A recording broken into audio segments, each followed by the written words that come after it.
So in this video, we're going to create a stock screening model. We're going to use stocks from the S&P 500. So in Bloomberg, type SPX, type your function 10, which is index, or you can type the word index and then the letters MEMB for member weightings. Click on that. When it comes up, you're going to delete the last three columns, delete the weight, the shares, and the price. We're then up here under group by, we're going to group it by big sector. And then we're going to do consumer staples. So you click on that. And that's all we need from Bloomberg. So we click export and export it to Excel. Say close on this little button that comes up. And when Excel loads, you got to look and see if it's loading the Bloomberg app. So here it's loaded for me. I have the Bloomberg button. If you don't have the Bloomberg button, you need to close out of here, close out of Excel. So you have to do this again. You can save this file, so you have to reload it. And then down here, type API. You want to do the API environment diagnostics. And when you do that, you start it. And when it finishes, then you repair, and then you close. And then when you open Excel the second time, you'll see the Bloomberg button. The next thing we're going to do is get rid of those sectors we're not using. So we're going to get rid of those three lines, just those three rows, and you go down to the bottom and just get rid of all those other industries. So now we have 38 companies. If you want to expand it out, you can click on the two columns and just double click the line in between. The other thing we need to do is insert 5 rows. So we have some room up here to talk, to do some work. And now what we're going to do is going to bring in some data. We're going to bring in data related to the key functions of what a good company is. So what we're trying to do is define what a good company is. And good company has good asset turnover, good margins, good return on capital, and low risk. We're going to try to do those and compare them to a good stock. In our case, a good stock has relatively low enterprise value to sales. That's going to be our valuation. So we got our fundamentals. We have our valuation. What we're looking for are firms that score high on fundamentals, but are not too expensive. So we want them to rank high on fundamentals, but not be so high here. So I'm going to bring in 2 things on asset turnover, 2 things on margin, 1 thing return on capital, and 1 thing on risk. And then we'll bring in EV to sales. So here what you do Bloomberg, and you click on the find fields.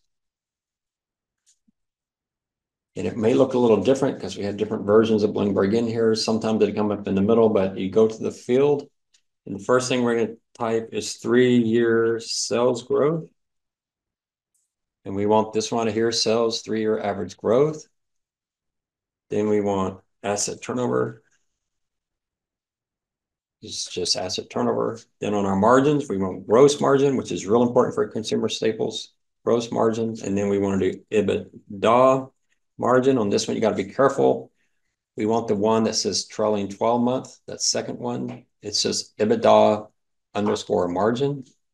Then we want return on invested capital, ROIC, and that's it right there, return on invested capital. Then for risk, we're going to type the word default, and the risk measure I like to use is the Bloomberg 5-year default probability. It's a really good measure. So there's our definition of good companies: strong on turnover, those first 2 things, strong on margin, the next 2 things, strong on return on capital, and then low on risk. So the last thing we need is EV to sales. We want the EV to 12-month sales, that very first one. Hit the insert once, and you can see it's up there, and then you can just close off of this. If we want to, we can expand this out.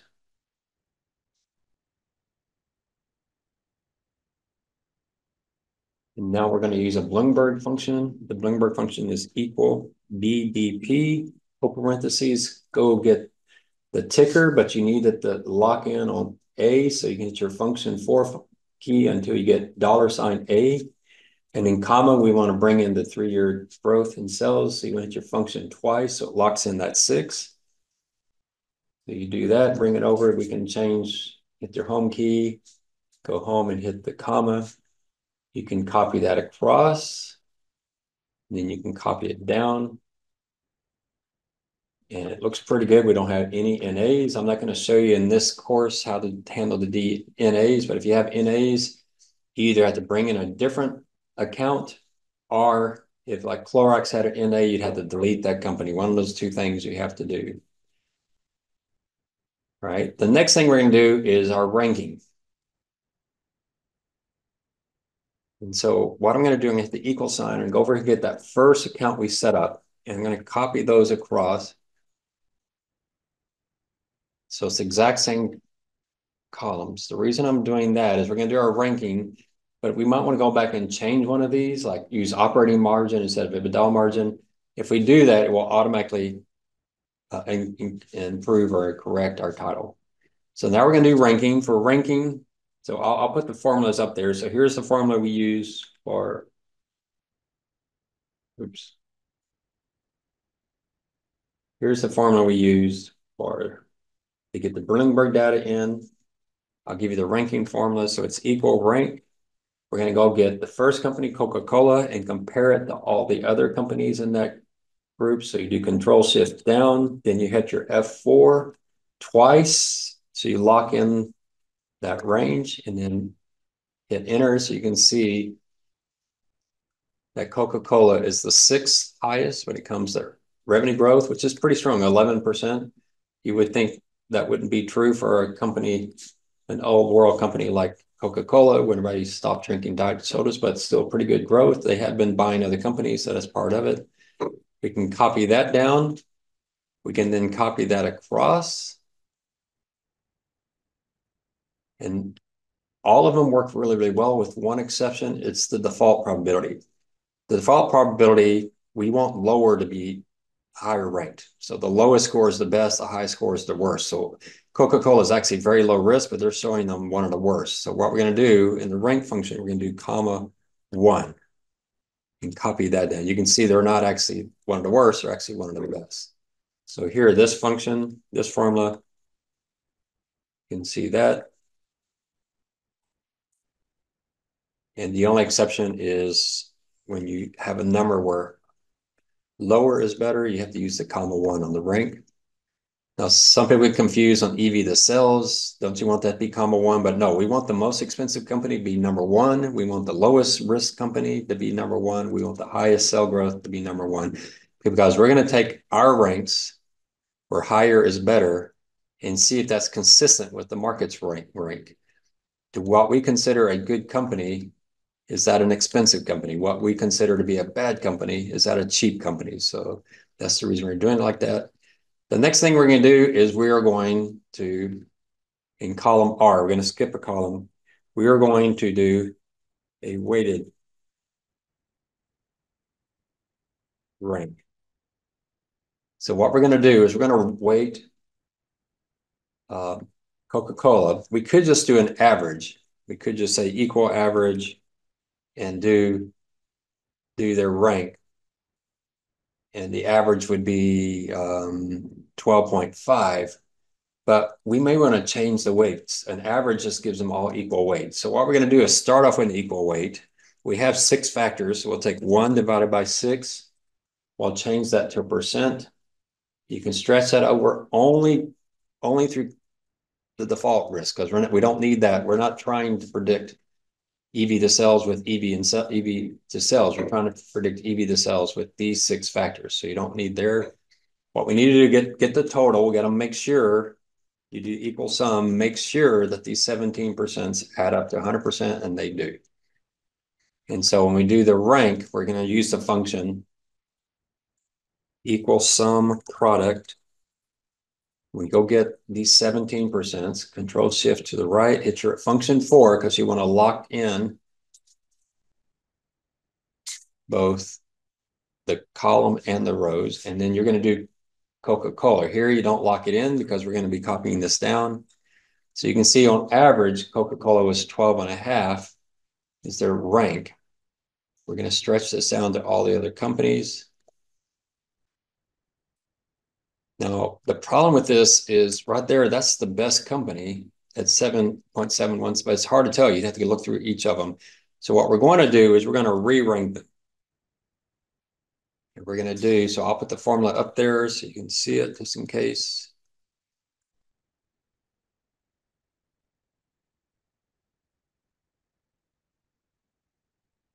So on the re-rank, we're going to do equal rank.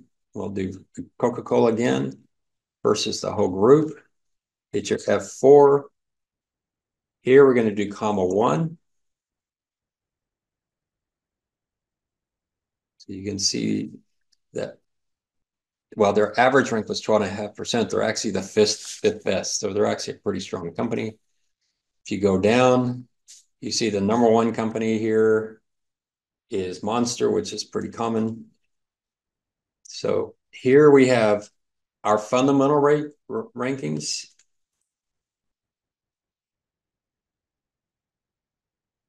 And here we have the valuation. So I just showed you Monster. Monster was our number one company, but they're also the most expensive company. This company is our third best, but it's the fourth most expensive. This one looks really interesting. We think it's one of the worst, but it's one of the most expensive. What company is that? Constellation Brands, that's a firm. They may be reacting to some of the growth they're doing. Who knows? But they're struggling here recently. So you can see Coca-Cola, we ranked them fifth, but they're actually the second most expensive. So that's not good. So we have our model, but it's using equal weight. We might change that. So what we're going to do is we're going to add a correlation. And we want to look at the correlation of what we define as good, the fundamentals, versus what the market thinks valuation should be. And we see we got a correlation of 0.64 or 65. That's okay, but we could probably get better. So what we're going to do is data. We're going to do solver. You can see I don't have solver here. So under data, so you got to go to file, options, add-ins, Excel add-ins. You click on solver. So now we have solver. And so when we do solver, you click on solver. What we want to do is we want to maximize this correlation by changing our weights, our 17%, with one constraint. We want the total to add up to 1, to equal 1. Now we could add other constraints. We could say we want risk to be at least 10% or anything in here. We could add the constraints, but I'm going to stick with just that one. I'm going to press solve. You can see my correlation went up to 0.8. You can also see that Constellation is still way off. If I were to take Constellation out of here, it helps my correlation a little bit, but not much. I'm gonna leave it in there, but we got a correlation of 80. So what you can do is you can actually select the valuation, the fundamental, and insert one of these XY charts. And it shows you there's Constellation there. You can see how it really sticks out. But those that are down here, kind of in the San Diego, if you think this is the US, down in the San Diego area, those are our stocks that we're interested in. Like this stock right here, we rank it the best, but it's actually the 9th most expensive. So that's probably our best stock right there. What stock is that? It's Colgate. So it really loves Colgate right now for some reason. This stock looks pretty good. We rank it second, and it's the 6th most expensive. So that's the stock right here. That's Altria. Our model does tend to like alcohol and tobacco companies for some reason.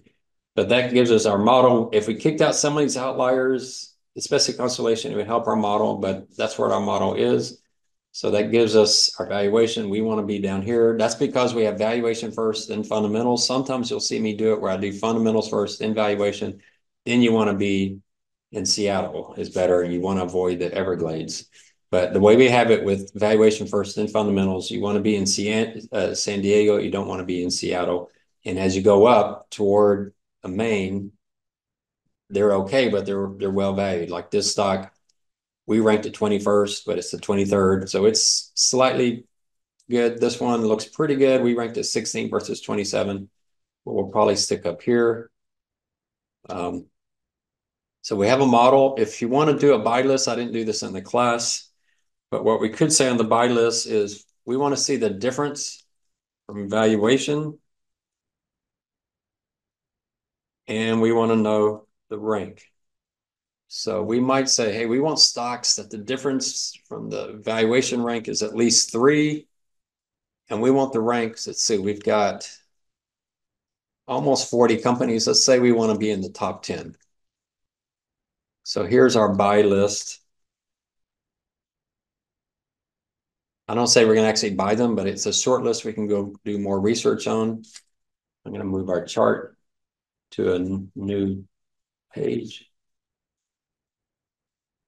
So what I'm going to say here is equal if, well, first thing I got to do is the difference. So let me do the difference first, and then we'll do our buy list. So here we rank Coca-Cola number 8, but it's the second most expensive. So we get a positive number. We're looking for negative numbers. So here's a great one here. We rank at 17th versus 31st. That's great, except for we want stocks in the top 10. They're in the top, they're 17th, so they don't make that criteria, but their difference is 14. This one works right here. We rank it second. It's actually the 6th, so that one's definitely going to be on our buy list. So here on the buy list, I'm going to do, and I'll put the formula up there.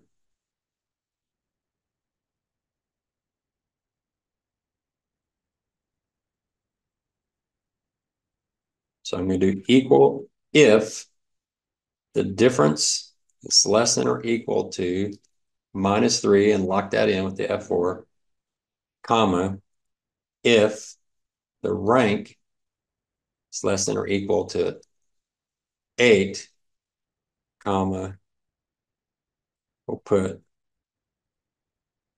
buy. Well, actually, I'm going to put a 1. That'd be easier. Otherwise, we do 0, close parentheses, otherwise 0. So when we do that, Coca-Cola is 0. Why? Well, it's in our top 10. The difference isn't -3. So we can copy that down. So I'll put that formula up there so you can see it.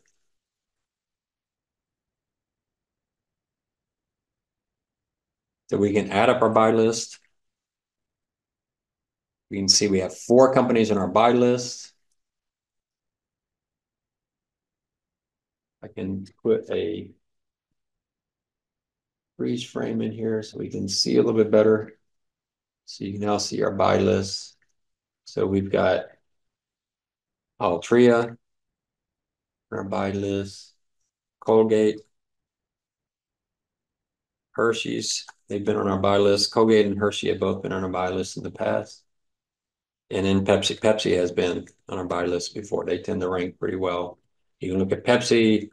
They rank 9th, just barely in our top 10, but they're 14th, so the difference is 5. So that's pretty good. So there we have a group of 4 stocks. And what if you wanted more than 4 stocks? Then you can say, well, I want them ranked in the top kind of 50%, maybe the top 18. That gives us 8 companies. You can say I only want them ranked in the top 5. That only gives us 2 companies, Altria and Colgate. Or you could say the difference has got to be 8. In that case, it only gives us 1 company, Colgate. So you can manipulate how many are in your buy list by changing your criteria, but that gives you everything you need. Let me save this and we'll send it out as part of the video so you can see exactly how I did it. Thanks a lot.